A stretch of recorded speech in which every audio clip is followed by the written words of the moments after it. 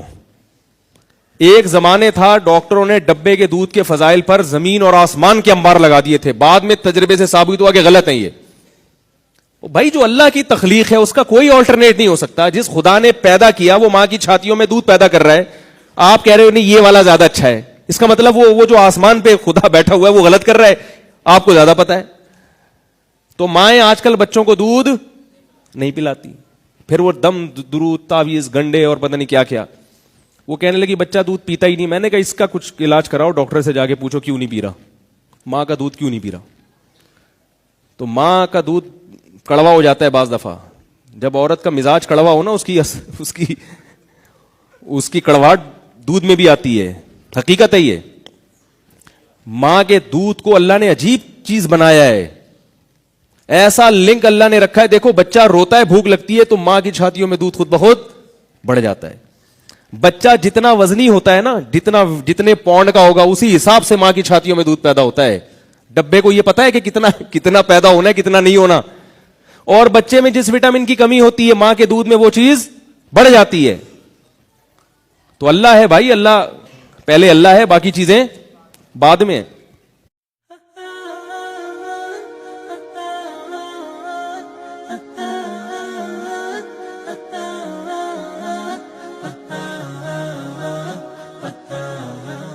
آپ کہہ سکتے ہیں نہیں جی سائنسدان ہے وہ کیسے بے ایمان ہو سکتا ہے. مولوی لوگ بے ایمان نہیں ہو سکتے ہیں بھائی, پیر فراڈی نہیں ہوتے. حالانکہ سارا دن لوگوں کو اللہ رسول سکھا رہے ہوتے ہیں جو پیر لوگ ہیں. ابھی ایک پیر صاحب ہیں, انہوں نے ایک لمبی چھوڑی ہے, اتنی بڑی فلم آئی ہے نا مارکیٹ میں, اور رش ایسا ہے. میں اس جمعے کا بیان کر کے نکلا, اس دفعہ جمعے کے بیان میں بہت پبلک تھی, چھٹی کا دن تھا نا, وہ دھڑا دھڑ لوگ بھرے ہوئے ہیں. مسجد کی انتظامیہ نے کہا بھائی بہت نمازی آ گئے ماشاء اللہ, اللہ نظر بد سے بچائے ہماری مسجد کو. اوپر بھی بھر گئے, یہ بھی ہو گیا. ہم بڑے خوش ہوئے, بھائی ماشاء اللہ, بھائی واہ بھائی واہ, مفتی صاحب واہ بھائی واہ. کالر ہے نہیں میرے, لیکن میں نے کہا تھوڑا اونچے کرو بھائی, بہت لوگ سن رہے ہیں بھائی, کچھ تو ہوگی نا. شیطان دل میں وسوسہ ڈالتا ہے نا کہ یار کچھ تو کوالٹی ہوگی. میں گیا ہوں تو ایک صاحب نے مجھے کلپ بھیجا ایک پیر صاحب کا,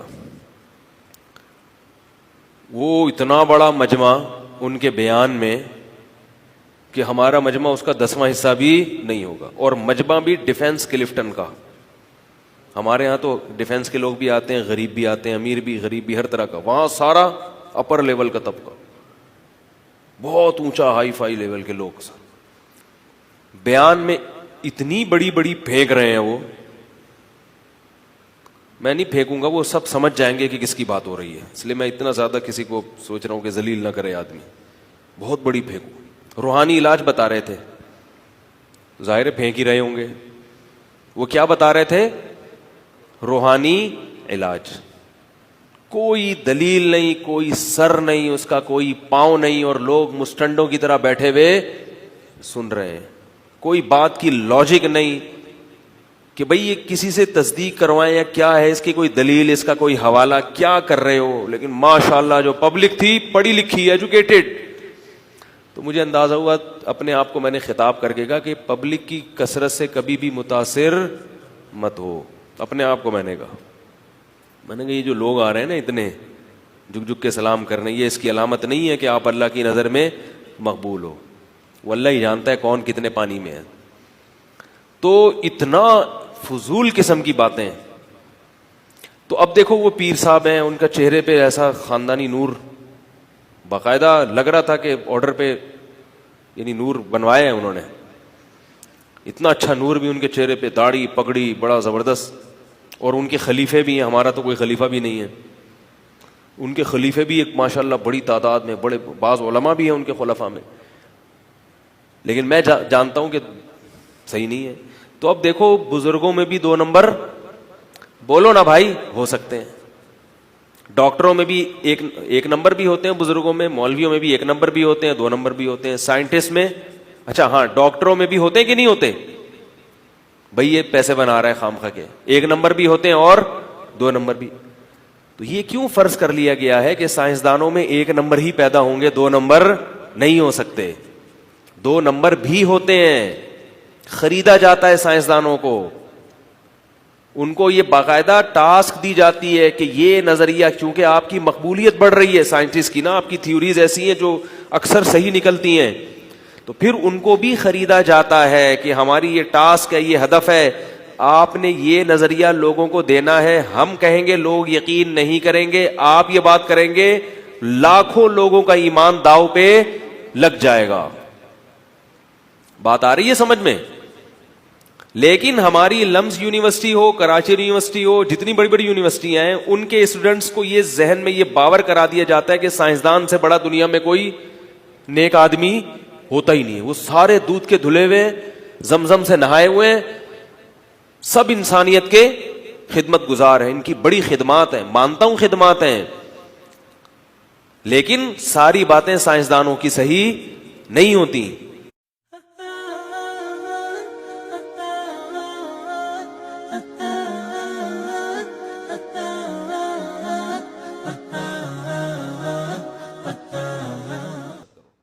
ظہر سے پہلے 4 کی جگہ 2 سنت پڑھ سکتے ہیں. دیکھیے رسول اللہ صلی اللہ علیہ وسلم کا معمول ظہر سے پہلے 4 سنتیں پڑھنے کا تھا, اس لیے سنت مؤکدہ 4 رکعتیں ہی ہے. لیکن اگر آپ کے پاس 4 رکعتوں کا ٹائم نہیں ہے تو some thing is better than nothing, کہ بالکل چھوڑنے سے بہتر ہے کم از کم 2 رکعتیں پڑھ لیں. اور نبی سے 2 رکعتیں پڑھنا بھی ثابت ہے. سنت مؤکدہ تو 4 ہے لیکن 2 بھی پڑھی ہیں آپ نے, تو اس لیے بالکل چھوڑنے سے بہتر ہے کہ آپ کم از کم 2 رکعتیں پڑھ لیں, تاکہ ایک حدیث پہ عمل نہیں ہو رہا تو کم از کم دوسری پہ عمل ہو جائے. پھر چونکہ یہ 4 سنتیں مؤکدہ تھیں, یہ چھوٹ گئی ہوں تو پھر اس کو فرض نماز کے بعد پڑھ لینا چاہیے, یعنی اس کو بالکل یہ ترک نہ کریں, بلکہ آپ 2 رکعتیں پڑھ لیں. اگر 4 کا ٹائم نہیں ہے پھر جب 4 فرض پڑھیں, پھر اس کے بعد آپ 2 سنت پڑھیں اور پھر 4 رکعتیں پچھلی والی بھی پڑھ لیں, تو یہ بہتر ہے. اور اگر چاہیں تو 4 پہلے پڑھ لیں, 2 سنتیں بعد میں پڑھ لیں, دونوں طرح سے ٹھیک ہے. لڑکی رشتے والوں کے سامنے کیا آ سکتی ہے؟ لڑکی شرعی پردہ کرتی ہو, اب رشتہ دیکھنے والے آئیں اور ان میں مرد بھی ہوں, تو لڑکی کے لیے سامنے آنے یا نہ آنے کا کیا حکم ہوگا؟ بنت حوا لاہور سے. دیکھیں آنے میں مرد بھی ہیں تو وہ کیوں دیکھ رہے ہیں لڑکی کو؟ لڑکی کو نکاح کے لیے دیکھنے کی اجازت صرف اس لڑکے کو ہے جو نکاح کرنا چاہ رہا ہے, تو اس کے سامنے آنے کی تو گنجائش ہے کہ جو لڑکا نکاح کرنا چاہ رہا ہے لڑکی اس کے سامنے چہرہ کھول کے آ جائے. باقی ایک پردہ کرنے والی لڑکی ہے تو وہ باقی مردوں کے سامنے کیوں آ رہی ہے؟ وہ ٹھیک نہیں ہے, جائز نہیں ہے. جو ہے وہ لڑکے کو تو دیکھنے کا حق ہے, تو اس کی والدہ کو بھی حق ہے. بعض دفعہ سوسر صاحب کہہ رہے ہوتے ہیں میں دیکھوں گا بہو کو. او بھائی تم کیوں دیکھو گے یار, تمہارے بیٹے کی شادی ہو رہی ہے, تم بس معلومات حاصل کر لو اس کے اخلاق کی اور اس کی عادات کی. آپ دیکھنے کا آپ کو کیا مسئلہ ہے؟ تو عجیب عجیب چیزیں مارکیٹ میں آ رہی ہیں جو سمجھ سے بالاتر ہیں. پڑوسی ہر وقت گانا چلا کر رکھے تو کیسے سمجھائیں؟ ہمارے ساتھ والا دن گانے لگا کر رکھتا ہے, ہمارے ساتھ والا سارا دن گانے لگا کر رکھتا ہے. گھر پر خواتین نماز پڑھتی ہیں تو بھی اس میں بھی خلل آتا ہے. کافی دفعہ اس کو منع کیا لیکن وہ نہیں سنتا, ہم اس کا کیا کریں؟ محمد فیضان ملتان سے. محمد فیضان بھائی ملتان میں تھانے ہیں, پولیس بھی ہے, آپ جا کے درج کروائیں گے. بھائی میرا پڑوسی ہے, اس کو بولے گانے سننا ہے تو اپنی 4 دیواری تک محدود رکھے نا, تو کمپلین کریں, انشاءاللہ فائدہ ہوگا. پولیس والوں کو آپ بتائیں جا کے محبت سے تمیز سے, وہ انشاءاللہ آپ کی مدد کریں گے, مجھے اللہ سے پوری امید ہے. خود پھڈے کریں گے کوئی فائدہ نہیں ہوگا, لڑائی جھگڑے ہوں گے. تو تھانے میں آپ ان کو رپورٹ کروا دیں جا کے کہ بھئی یہ اس طرح ہمارے پڑوسی ہیں, صبح شام گانا لگا کے رکھتے ہیں, اب ہمیں سکون میں نہیں ہے, تو عمل ہوگا. پہلے محبت سے سمجھائیں, نہیں مان رہے تو تھانے میں رپورٹ کرائیں. کیا لنڈے کا مال امیر لوگ خرید سکتے ہیں؟ لنڈا بازار میں سردی کے موسم میں جو باہر سے سامان آتا ہے وہ صرف غریب خرید سکتے ہیں یا صاحب استطاعت بھی خرید سکتے ہیں؟ اسد اللہ سجاول وہ جو مشہور شعر میں سناتا ہوں نا, کب تک چھپو گے پیڑوں کی آڑ میں, کبھی تو ملو گے لنڈا بازار میں, وہ امیروں کے بارے میں ہے جو ہے نا, وہ امیروں کے بارے میں شعر ہے کہ امیر لوگ بھی پہنچتے لنڈا بازار ہی ہیں. پھر وہ طارق روڈ اور آپ پتہ نہیں کہاں سے ہیں, سجاول تو ادھر ہی ہے سندھ میں نا, اسد اللہ صاحب نے سجاول سے پوچھا ہے, تو وہ بھی وہیں سے لے رہے ہوتے ہیں, بعد میں کہتے ہیں میں نے طارق روڈ سے خریدا ہے, کیونکہ لنڈے کا مال دھو کے پتہ ہی نہیں چلتا کہ واقعی یہ طارق روڈ کا ہے, ڈیفینس کا ہے, یا یہ لنڈے کا ہے. تو خرید سکتے ہیں, جائز ہے, تو کوئی گناہ نہیں ہے انشاءاللہ اس میں. دوست رشتہ دار سے پیسے مانگنا کب جائز ہے؟ میں نے سنا ہے کہ جس آدمی کے پاس ایک دن کا خرچہ موجود ہے وہ کسی سے مانگ نہیں سکتا، کیا اسی طرح رشتہ دار اور دوستوں سے بھی مانگنا جائز نہیں ہے؟ اصل مسئلہ تو یہی ہے کہ جس کے پاس ایک دن کا خرچہ ہے بالفعل یا بالقوہ، بالفعل کا مطلب اس کے پاس کھانے پینے کا رہائش کا انتظام ہے عملاً، اور بالقوہ کا مطلب انتظام تو نہیں ہے لیکن اللہ نے 2 عدد ٹانگیں اور 2 عدد بازو دیے، اس کو صحیح سلامت ہے، وہ کما سکتا ہے، ایک دن کی دہاڑی لگا سکتا ہے، وہ تو بھی اس کے لیے مانگنا حرام ہے۔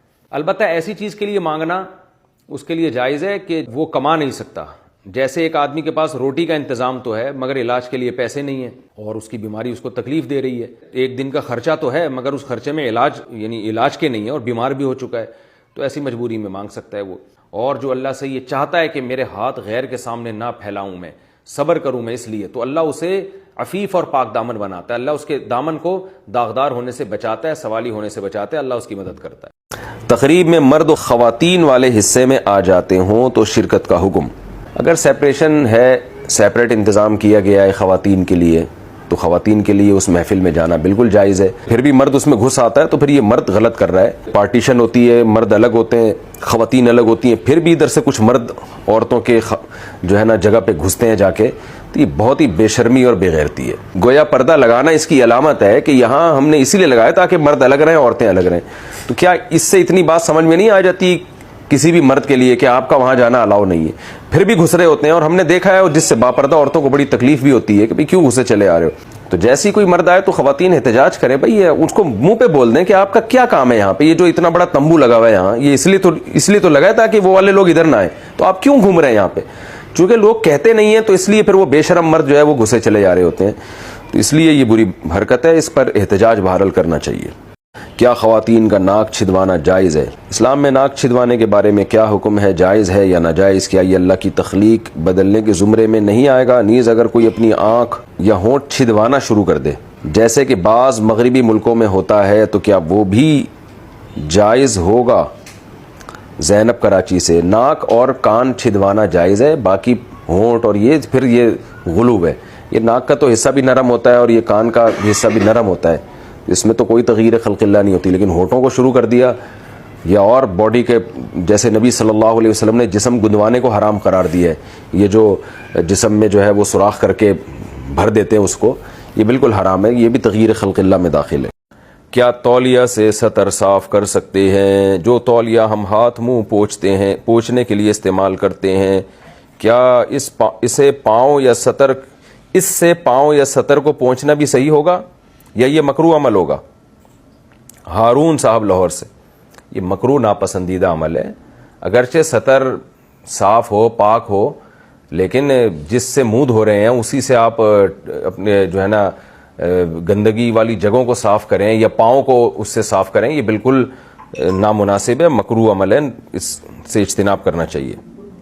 کیا خوشبو والی جگہوں پر جنات ہوتے ہیں؟ لوگ کہتے ہیں کہ خوشبو والی جو جھاڑ ہوتی ہے اس کے ارد گرد جنات ہوتے ہیں، بدبو والی جگہوں پر تو جنات کا سنا ہے، خوشبو والی جگہوں پر تو فرشتے ہوتے ہیں۔ تو گھروں میں جہاں گندگی ہو بدبو ہو وہاں جنات آئیں گے، شیاطین آئیں گے، ناپاک جنات۔ تبھی حدیث میں آتا ہے نبی صلی اللہ علیہ وسلم بیت الخلاء جانے سے پہلے ناپاک جنات سے پناہ مانگا کرتے تھے، ہمیں دعا سکھائی، اللہم انی اعوذ بک من الخبث والخبائث، اے اللہ میں ناپاک جنات اور جنیوں سے تیری پناہ مانگتا ہوں۔ تو چونکہ واش روم گندی جگہ ہے نا، تو خوشبو والی جگہ پہ نہیں ہوتے، خوشبو لگانا اسی وجہ سے پیغمبروں کی سنت ہے اور پیغمبروں کی فطرت ہے، فرشتے خوشبوؤں کو پسند کرتے ہیں، تو فرشتے تو جنات تو ویسے ہی فرشتوں سے ڈرتے ہیں، تو یہ بات غلط ہے کہ خوشبو والی جگہوں پہ جنات ہوتے ہیں۔ چائے پئیں یا نہیں پئیں، مفتی صاحب کا کیا طرز عمل ہے؟ یہ جو چائے کے فوائد بیان کیے جاتے ہیں نا، دماغ تیز ہوتا ہے، کولیسٹرول لیول کم ہوتا ہے، یہ تو بالکل ہی غلط باتیں۔ باقی یہ کہ کسی کو تھوڑا نقصان ہوگا، کسی کو زیادہ ہوگا، ہو سکتا ہے کسی کو بالکل ہی نہ ہو، شاید ایسا بھی ہو۔ میں نے چھوڑ دی تھی، میں تو بہت زیادہ عادی تھا چائے پینے کا، جب مجھے پتہ چلا اس کا کوئی فائدہ نہیں ہے، نقصان زیادہ ہے فائدے کم ہے، تو میں نے بھی ہمت کر کے چھوڑ دی۔ میرے لیے چھوڑنا بہت مشکل تھا، 1 سال تک میں نے چھوڑ دی بالکل، لیکن جہاں بھی جا رہے ہیں دعوت میں کہیں بھی جا رہے ہیں لوگ چائے پلا رہے ہیں، اب ان کو چائے کا منع کرو تو وہ دودھ لے آتے ہیں۔ آپ تجربہ کر کے دیکھ لیں، چائے پئیں گے آپ کی بھوک اڑ جائے گی، معدے کو بھی نقصان ہوتا ہے چائے پینے سے۔ اور سب سے اہم بات یہ ہے کہ چائے کی جب لت پڑتی ہے نا تو پھر آپ اس کے بغیر رہ نہیں سکتے، یہ خود ایک ٹینشن والا کام ہے نا جو آپ نے پال لیا ہے، تو اگر کوئی پینا چاہے تو پی لے اپنی ذمہ داری پہ، لیکن بہرحال کوئی فائدے کی چیز نہیں ہے۔ اور اب میرا دوبارہ ارادہ ہے اس کو میں چھوڑوں گا، کیونکہ جس چیز کا کوئی فائدہ نہیں ہے تو کیوں اپنے آپ کو اس کا پابند بنایا جائے۔